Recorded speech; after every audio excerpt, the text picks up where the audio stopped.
Namaskaram everybody. In this video we are going to see about Ritucharya.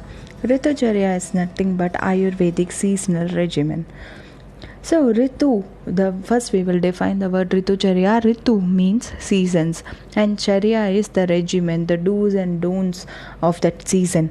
So we must understand that our body is governed by the three doshas, Vata, Pitta and Kapha. So, what will happen if we should realize that our body has a very strong bonding with the nature, with the seasons? So, if we do not follow the seasonal regimen, what happens is a particular dosha gets either aggravated or decreased, and we fall prey to a lot of diseases. So, if you take for example, you are a Vata type of body and you don't know that Vata increases in summer and aggravates in monsoon. So, you take a food that increases Vata dosha. So, what will happen eventually? Vata increases a lot in your body and you fall prey to diseases. So, when when that particular person knows how to follow a seasonal regime, then Vata dosha will naturally subside in his body because of this food and lifestyle. So if he doesn't follow, then there will be an increase. So basically Ayurveda is the only science that teaches you the lifestyle, the way of living, so that you prevent all diseases and stay healthy for a long time. Ayurveda also says one who follows Ritucharya, one who follows living according to the nature, will have an enhanced strength, immunity, and it increases their complexion, and most importantly, they will be very disease free. So, if you see, the seasons are broadly classified based on the movement of Earth around the Sun. So, the movement of Earth is always responsible for the change of the seasons. Our Earth, our Earth, as we know, it will rotate on its own axis. This is why we have this day and night, and our Earth also revolves around the Sun. So just like we have a pathway for as roads, Earth also has a pathway to go around the Sun, that is called an orbit. So this movement, so when it rotates on its own axis, it is called rotation, and when it rotates around the Sun, it is called revolution. Take an example of a top. So a top will be, when you tie, it will rotate. So that is a rotation that causes a day and night. Imagine a top that is rotating by itself and it is rotating around the Sun. So that is called the revolution. This revolution is what that causes the changes in seasons. So if you see, seasons are classified based on the movement of sun from the northern hemisphere to the southern hemisphere. So it is classified broadly into two types, Uttarayan and Dakshinayan. Uttarayan is the time, Uttara means north, so it is going to enter the northern hemisphere from the southern hemisphere.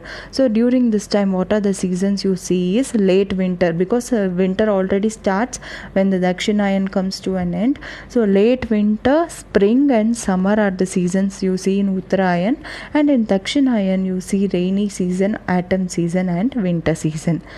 So if you see, our Earth, it's not like it doesn't stand straight and rotate around the Sun. It is tilted. So we have divided, there are imaginary lines with which we have divided our Earth for our better understanding. So how much amount of light that it gets during its revolution around the Sun decides what kind of a season it is. So if you see, sometimes in the North Pole it might get a lot of sun rays, sometimes in the South Pole it might get a lot of sun rays. So these are the things, for example, that will decide the season in those places. So we are going to see how this rotation decides the seasons, this revolution decides the seasons. So if you see, according to as we already discussed, Uttarayan is from the Uttara means north and Ayana means movement. Our sun will change, our earth will change its position around the sun twice a year, that is during Uttarayan and Dakshinayan.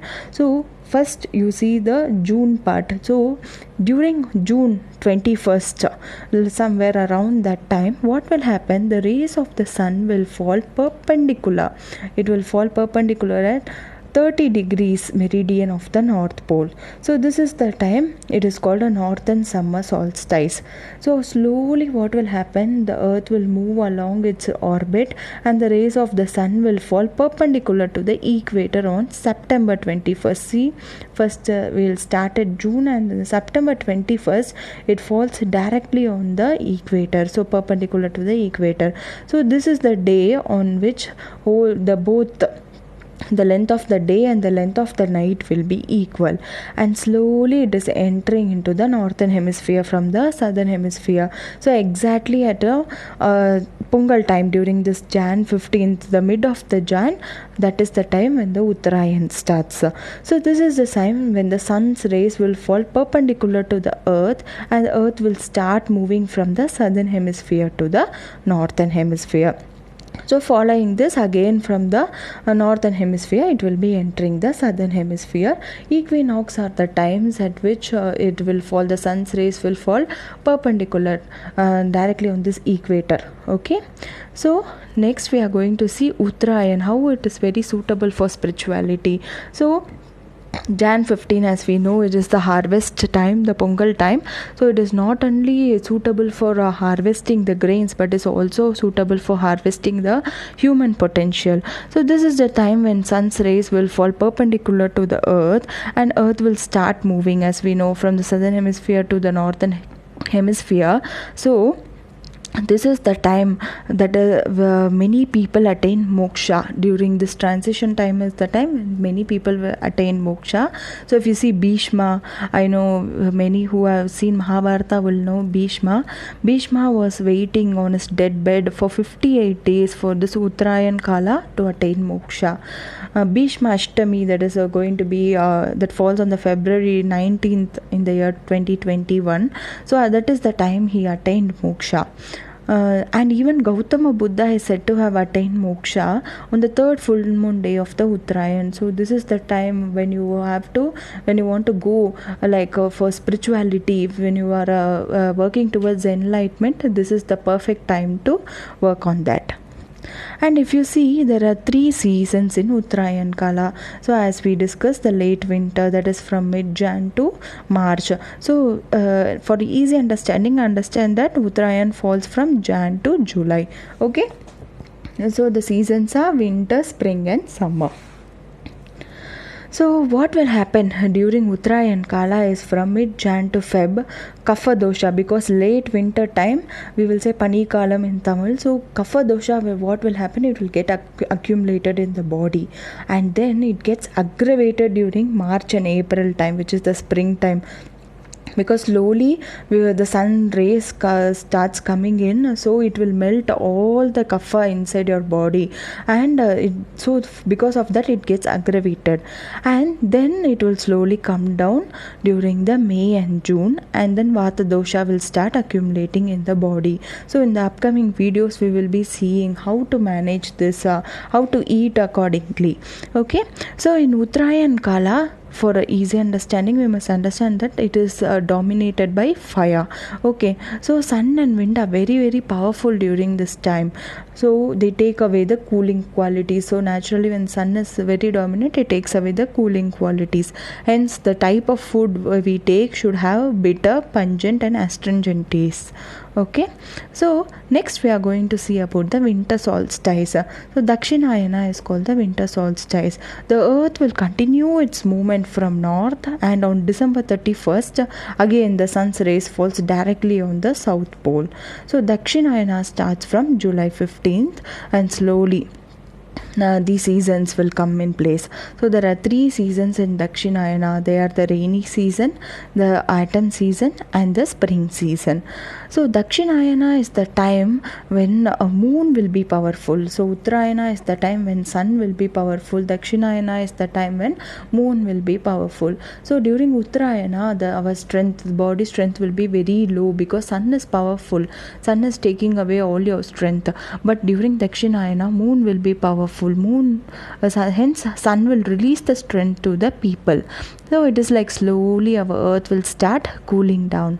So at this time you can take sour, salt and sweet taste. You can take food that is very heavy to digest, but you should never take it during the Uttarayan Kala. You can take it during the Dakshinayan Kala. And what will happen? The Pitta dosha will start accumulating in the body around this time of July to August. So what will happen? Like it is very cold outside, so your body will adjust the temperature inside. So when it is raining, it is going to be adjusting the temperature inside to make you feel warm. So naturally Pitta is fire, so the fire is increasing. Okay, so Pitta is increasing, and even Vata dosha will get aggravated by this time. So between September to October, what will happen? Vata will get pacified and Pitta dosha will get even more aggravated. Then Pitta will pacify in November and December time, and then again Kapha, it will start, another cycle will start. Kapha will start accumulating in the body. So from this we understand that our seasons play a major role in like for being disease free. We have to follow a seasonal regime. We should know like which dosha is the dominant at the time in the nature, so that it will help you follow a regimen that allows us to be disease free. Please do subscribe to my channel, where I am going to do a series on Ritucharya, where you are going to learn in detail about every season. So if you like this video, please hit the like button, share it with your friends and subscribe to my channel. I will see you in my next video. Bye.